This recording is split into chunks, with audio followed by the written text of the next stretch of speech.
ពេលបងប្អូនទាំងនេះបាទសម្រាប់វីដេអូនេះគឺខ្ញុំមកប្រាប់ពីរបៀបនៃការប្រើប្រាស់នៅ option មួយដែលមានពាក្យថា upscale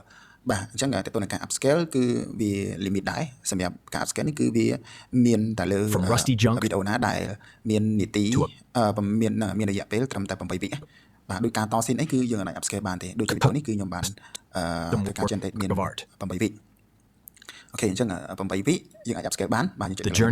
download ហើយយើង upscale ដែលចង់បានហើយហ្នឹងហើយតើតើនឹងការ upscale ហ្នឹងគឺ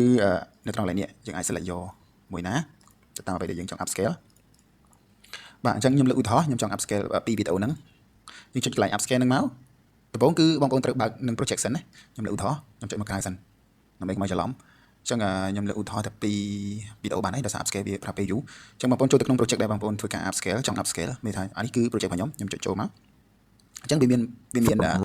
ពីវីដេអូអញ្ចឹងអ្នកខ្លះគាត់មានវីដេអូផងមានរូបភាពផងនៅក្នុងហ្នឹងអញ្ចឹងបងប្អូនចុចកន្លែងវីដេអូនេះមកនេះបាទយកទៅវីដេអូបានហើយចុចកន្លែងវីដេអូនេះមកហើយធ្វើការជ្រើសរើសយក upscale ហើយជ្រើសរើសរក scale ដែលយើងចង់ up អញ្ចឹងនៅក្នុងឧទាហរណ៍នេះខ្ញុំ upscale ត្រឹមតែ18បានហើយដោយសារ 4K នេះវាប្រើពេលយូរមែនតើអញ្ចឹង18ហ្នឹងមកបាទមានតែប៉ុណ្្នឹងហើយបងប្អូនចុចធ្វើការ upscale តែម្ដងអញ្ចឹងខ្ញុំចុចពេលហ្នឹងគឺវានឹង scan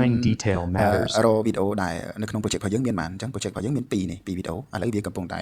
ធ្វើការ upscale ហើយវា download ហើយនេះពួកអី From rusty junk to a custom work of art មួយទៀត the journey is ខ្ញុំអត់ចុចទេគឺឲ្យវាធ្វើការខ្លួនវាតែម្ដងបាទវាកំពុងតែធ្វើការបាទឥឡូវវាបានហើយចំនួន2វីដេអូចឹងទៅបើកមើលតើវា upscale បានពិតប្រាកដមែនអត់អូខេហើយ click ហើយមើលមកតើដឹងថាវា upscale បានអត់បាទនេះគឺ18បងប្អូនគឺ18គឺវា upscale បានបាទនេះ18មិនមាន2វីដេអូអញ្ចឹងខ្ញុំធ្វើការមើល spec របស់វាបាទនេះ18អូខេហើយអានេះគឺខ្ញុំ up 4K ខ្ញុំ up 4K កាលពីបាញ់មិញហ្នឹងដោយសារខ្ញុំអត់បាន record វីដេអូនេះដោយសារវាប្រើពេលយូរអញ្ចឹងយើង up បានអញ្ចឹងខ្ញុំបើកមើលបាទនេះគឺ 4K បាទនេះ2160គឺ 4K បាទព្រោះអានេះវាប្រើពេលយូរណាស់អានេះគឺលឿនអូខេតើតើនឹងការប្រើប្រាស់នេះគឺមានប៉ុណ្ណឹងในការ upscale គឺសំខាន់គឺបងប្អូនចូលទៅក្នុង project សិនណាខ្ញុំបញ្ជាក់គឺចូលទៅក្នុង project សិនដូចខ្ញុំបានចូលអញ្ចឹងចូលទៅក្នុង project ហើយចុចធ្វើការ select ដែលយើងចង់ upscale ហើយចុច start upscale មកហ្នឹងគឺបានហើយបាទអូខេអរគុណ